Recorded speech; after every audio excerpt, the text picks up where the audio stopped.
उशीनर राजा यहाँ पर माधवी उनके द्वार पर पहुंचती है, माधवी और गालव।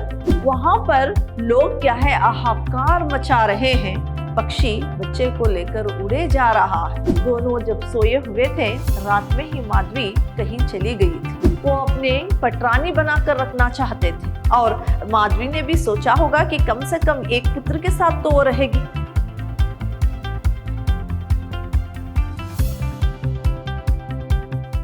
प्रणाम, मैं रिहाना यस, अति उत्तम विद्याश्रम की हिंदी प्रवक्ता।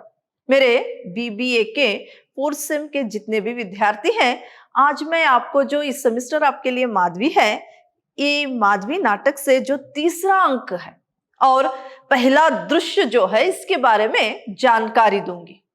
पिछली कक्षा में आपको नाटक यहां तक हो गया था कि तापस और विश्वामित्र में बातें होती है और विश्वामित्र को तापस यानी गालव का जो मित्र है वो कहता है कि क्या है, ऋण से मुक्त कर दीजिए। किसको? गालव को। और वो जो गुरु दक्षिणा जुटा रहा है उसका एक साधन है माधवी। तो ये क्या है, ये ठीक नहीं है। और समस्त आर्यवत में सिर्फ क्या है, अभी के उशी नर जो राजा है उन्हीं के पास घोड़े, श्लेष घोड़े, और कहीं पर भी नहीं।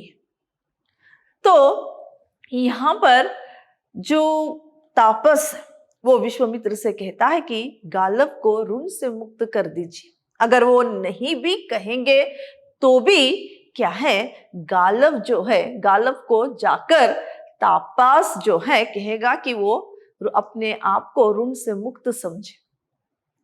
इस तरह से विश्वामित्र से तापस कहता है तो विश्वामित्र कहते हैं कि हठी एक शिष्य है, वो इन्हीं इसमें अपनी हेटी समझेगा। वो तो बहुत महत्वाकांक्षी है। तो महत्वाकांक्षी लोगों को क्या है, इस बात जो है सहन नहीं हो सकती, इसीलिए वो क्या है, गुरु दक्षिणा जुटाए बिना नहीं रहेगा। तो तापस कहता है कि हाँ, समस्त आर्यवत में कहीं पर भी घोड़े नहीं है, अभी वो घोड़े कहाँ से लाएगा? फिर वो कहते हैं कि हाँ देखो, वो क्या है, निश्चय ही वो आत्महत्या कर बैठेगा। इसीलिए मैं गालव को जाकर कहूंगा, आप नहीं कहेंगे भी तो भी मैं कहूंगा कि वो अपने आप को ऋण से मुक्त समझे। यानी यहां तक आपका जो नाटक है हो गया था। आगे का इस प्रकार है।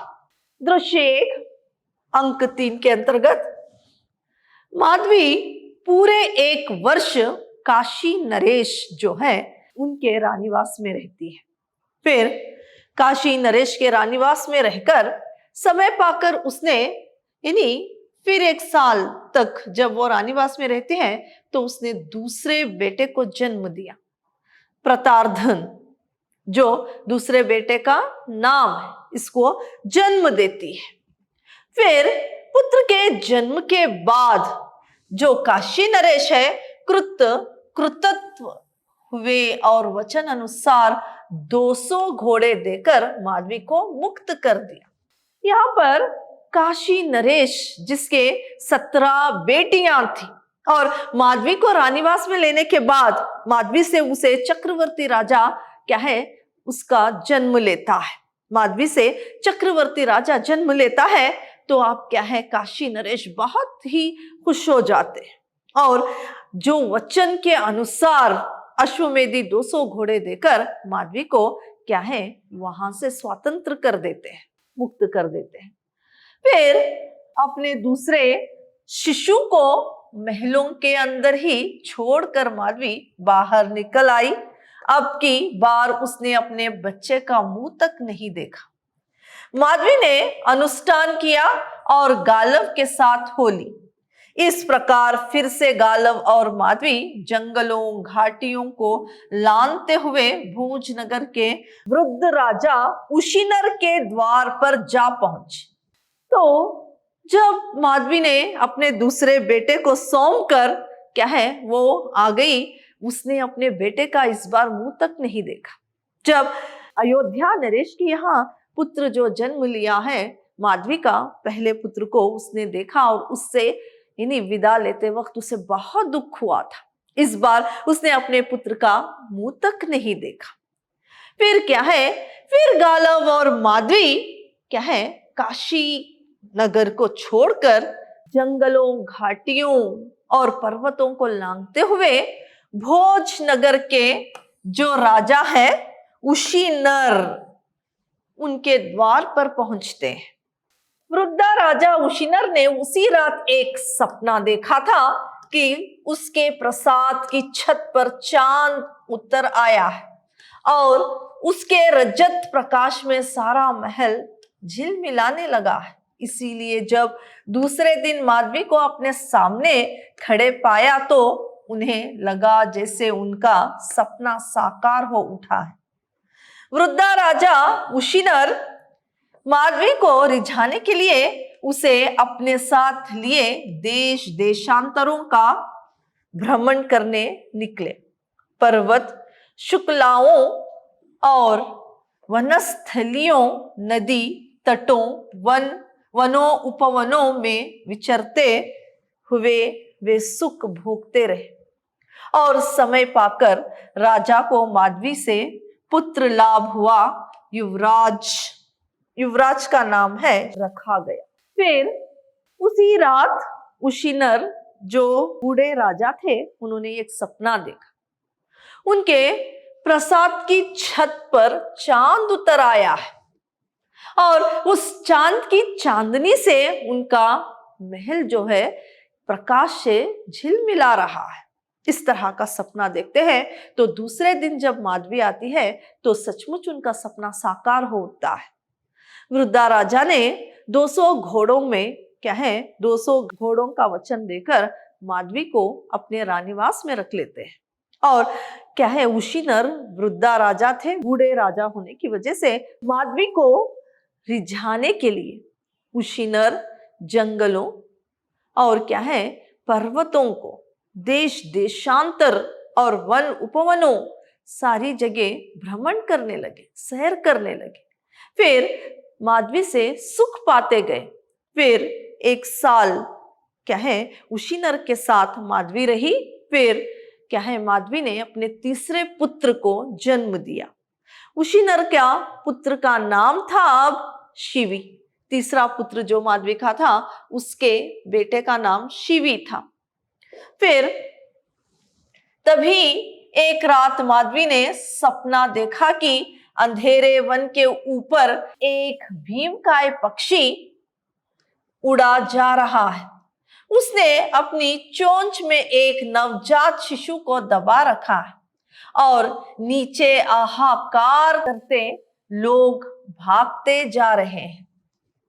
जब माधवी ने पुत्र को जन्म दिया था उसी रात उसने एक सपना देखा था कि क्या है एक जंगल में माधवी ने सपना देखा कि एक जंगल में यानी वन में ये क्या है ऊपर एक पक्षी, वन में क्या है बहुत अंधेरा है, पक्षी जो है भीमकाय पक्षी यानी बहुत एक बड़ा विशाल पक्षी एक नवजात शिशु को अपने चोंच में उठा रखा है और वहां पर लोग क्या है हाहाकार मचा रहे हैं। पक्षी बच्चे को लेकर उड़े जा रहा है। इस तरह का एक सपना देखती है। उसके बाद माधवी भी उन्हीं के बीच भागती जा रही है। फिर क्या है उस सपने में देखती है कि उन लोगों के बीच माधवी भी भागती जा रही है। भयकुल होकर माधवी की नींद टूट गई। उससे लगा जैसे पक्षी उसी का बच्चा उठाए ले जा रहा था। माधवी हड़बड़ाकर उठ बैठी। उसने मुड़कर देखा तो उसका बालक सेज पर नहीं था। सोते सोते में ही राज अधिकारी उसे उठा ले गए थे। जो ये सपना देखती है कि वो भी जो पक्षी बच्चे को लेकर उड़ा जा रहा है, लोग हाहाकार मचाते हुए दौड़े जा रहे हैं, माधवी भी उसमें दौड़ रही है और उसे ऐसे लग रहा है कि वो पक्षी जो है इसी का बच्चा क्या है उठाकर उड़ रहा है। तो जब उसकी आंख भय के यानी बहुत भयभीत होकर उसकी आंख जब खुलती है तो क्या है वो अपने बाजू में बच्चे को क्या है नहीं देख पाती, क्योंकि इन्हें माधवी अभी सोई हुई थी, बच्चा भी सोया हुआ था। उसी वक्त क्या है राज अधिकारियों ने बच्चे को लेकर चले गए थे। तो ऐसा क्या है ये सपना देखती है। दोनों फिर श्लेष घोड़ों की खोज में निकल पड़े। नगर नगर डगर डगर फिर एक दिन एक अनहोनी घटना घटी। माधवी सहसा कहीं भाग गई। एक वनस्थली में गालव जब प्रांत उठा तो माधवी वहां नहीं थी। तो यहां से उशीनर के यहां से, जबकि इसने तीसरे पुत्र को जन्म दिया, उशीनर के पुत्र को जन्म दिया शिवी को, तो अधिकारियों ने उसे लेकर चले गए। सोते सोते ही माधवी को पता भी नहीं लगता।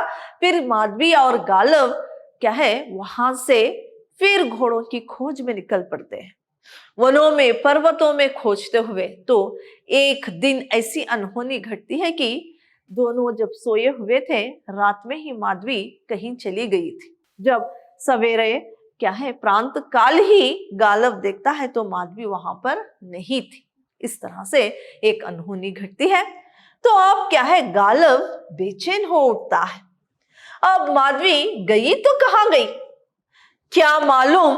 उसने सोचा हो कि इस यातना का तो कोई अंत नहीं है, मैं और सहन नहीं कर सकती। आखिर थी तो वो नारी है। नारी भगवान की ऐसी सृष्टि है कि जो अपनी कोमलता के कारण सदा किसी ना किसी का सहारा लिए रहती है।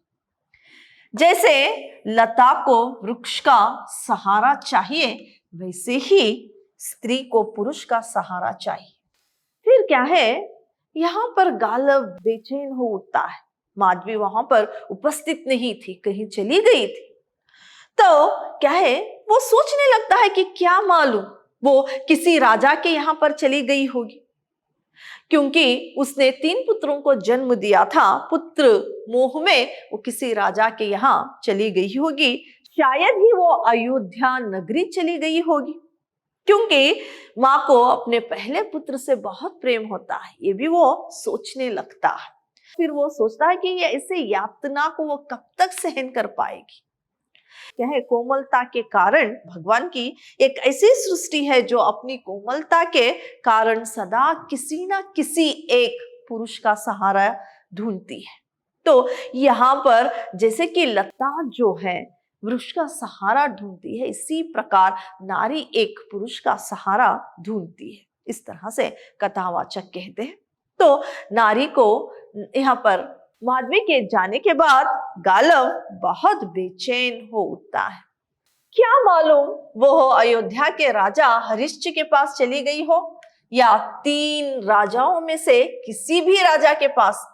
सभी उसे चाहते थे, सभी उसे अपनी पटरानी बनाना चाहते थे। उसने सोचा होगा कम से कम एक बच्चे के साथ तो रह पाऊंगी, कौन जाने क्या हुआ है।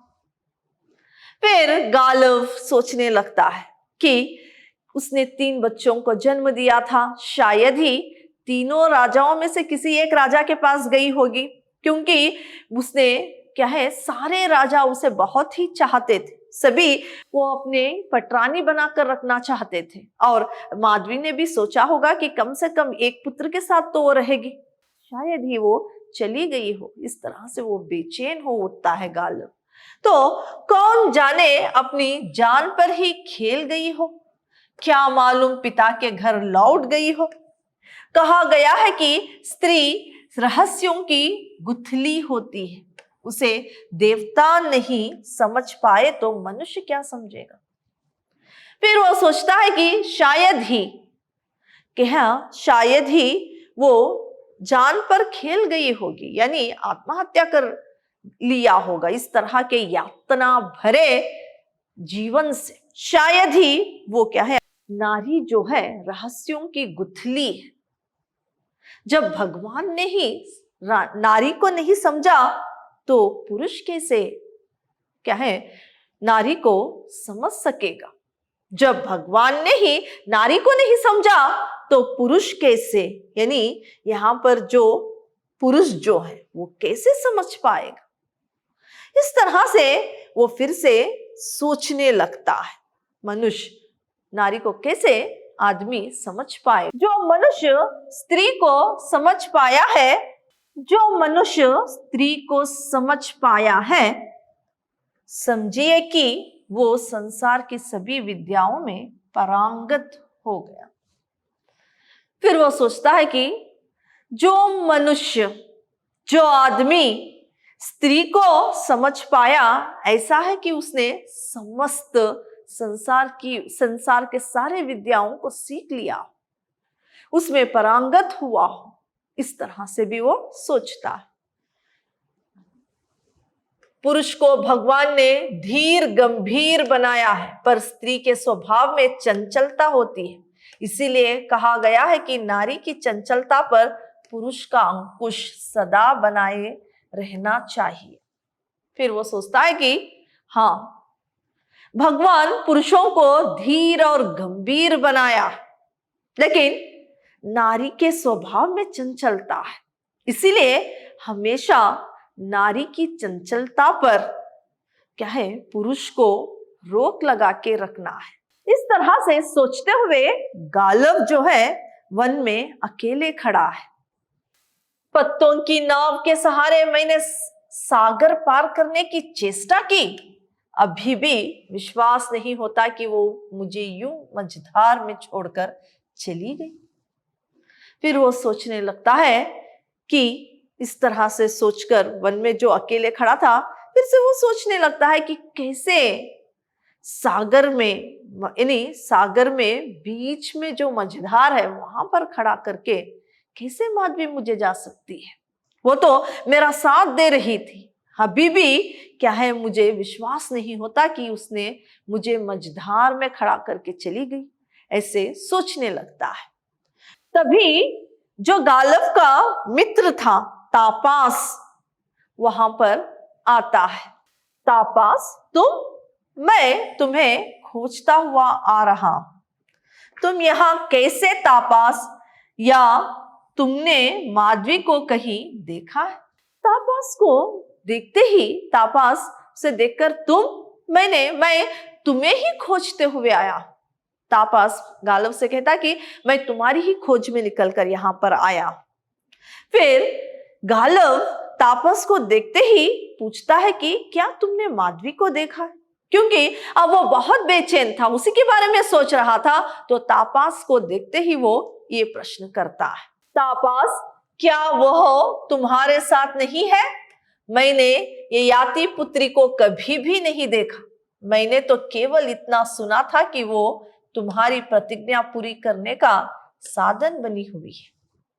तापास गालव से कहता है कि मैंने ये याति पुत्री को कभी नहीं देखा, मैंने सिर्फ उसके बारे में सुना है कि तुम्हारी प्रतिज्ञा पूरी करने में, यानी तुम्हारी गुरु दक्षिणा यानी जुटाने में केवल वो साधन बनी हुई है। इस तरह से तापास गालव से कहता है। तो तापास कहाँ चली गई? तुम श्लेष घोड़े नहीं जुटा सकते गालव, यानी बाढ़ में बहुत से घोड़े बह चुके हैं और आर्यवत में अब किसी राजा के पास और घोड़े नहीं है। मैं तुम्हें यही बताने आया। तो यहां पर फिर तापास की बात सुनकर गालव, तुम कहां चली गई माधवी, इस तरह से वो सोचने लगता है। तभी क्या है, यहां पर तापास गालव से कहता है कि तुम और घोड़े जुटा नहीं पाओगे, क्योंकि आर्यवत में, समस्त आर्यवत में किसी के पास कोई घोड़ा नहीं है, अश्वमेधी घोड़े नहीं है, तो तुम कैसे जुटा पाओगे? इस तरह से गालव को तापास कहता है। गालव, यही माधवी भी कहती थी, पर मैं नहीं माना। मैंने कहा अगर मुझे दास वृत्ति भी करनी पड़ेगी तो भी श्लेष घोड़े मैं जुटाऊंगा। लेकिन यहां पर जब तापास गालव से कहता है कि आर्यवत में किसी के पास घोड़े नहीं है और भी घोड़े क्या है तुम जुटा नहीं पाओगे, तो गालव कहता है कि माधवी भी यही कह रही थी कि आर्यवत में किसी के पास घोड़े नहीं है, लेकिन मैंने उसकी बात नहीं मानी। मैंने कहा कि चाहे तो मैं सेवक बनकर यानी सेवक की वृत्ति करके, यानी दास वृत्ति करके, नौकरी करके भी किसी भी तरह मैं और 200 घोड़े जुटाकर अपने गुरु के पास भिजवाऊंगा। इस तरह से मैंने माधवी से कहा था। फिर क्या है, तापस तुम सदा बड़े महत्वाकांक्षी रहे हो गालव, और महत्वाकांक्षी लोग परिस्थितियों को अपने अनुकूल ढालना चाहते हैं, स्वयं उसके अनुकूलन नहीं ढलते। तुम मेरे साथ गुरु महाराज के पास चलो, मैं तुम्हें लेवाने आया हूं, वह निश्चय ही तुम्हें ऋण मुक्त कर देंगे। यहां पर फिर तापस कहता है कि हमेशा तुम क्या है, महत्वाकांक्षी रहे। महत्वाकांक्षी लोग जो हैं परिस्थितियों के अनुकूलन क्या है, अपने आप को नहीं डालते, बल्कि परिस्थितियों को अपने अनुकूलन डालते हैं। तो तुम महत्वाकांक्षी हो गालव। फिर वो कहते हैं कि तापस गालव से कहता है कि तुम गुरु महाराज के पास चलो, यानी अब गुरु महाराज सच में तुम्हें ऋण मुक्त कर देंगे। इस तरह से तापस गालव को समझाता है। गालव, नहीं तापस, मैं माधवी का पता लगाऊंगा, वह अपने अभिप्राय मुझसे छिपाती रही। तुम लौट जाओ, गुरु महाराज को मेरा प्रणाम कहना, मैं माधवी के बिना नहीं रह सकता। फिर गालव कहता है कि नहीं, मैं क्या है, गुरु महाराज के पास नहीं जाऊंगा, यानी विश्वामित्र के पास, अपने गुरु के पास नहीं जाऊंगा, मैं माधवी को खोज कर निकालूंगा, और क्या है, मैं माधवी के बिना नहीं रह सकता। इस तरह से भी क्या है, गालव तापस को कहता है। तापस तनिक टिटक कर जाते हुए, तुम अपने को ऋण मुक्त समझो गालव, मैं एक मित्र के नाते तुम्हें यही कहने आया। फिर तापस जाते हुए गालव से कहता है कि अपने आप को तुम ऋण से मुक्त समझो। मैं एक मित्र के नाते, एक मित्र के, यानी तुम मेरे मित्र हो, इसी के नाते ये मैं बताने के लिए तुम्हें आया हूं। यहां तक जो है आपका तीसरा अंक और पहला दृश्य है, और इसी तीसरे अंक में और 2 दृश्य है। अगली कक्षा में इस नाटक के बारे में और भी मैं आपको जानकारी दूंगी। धन्यवाद।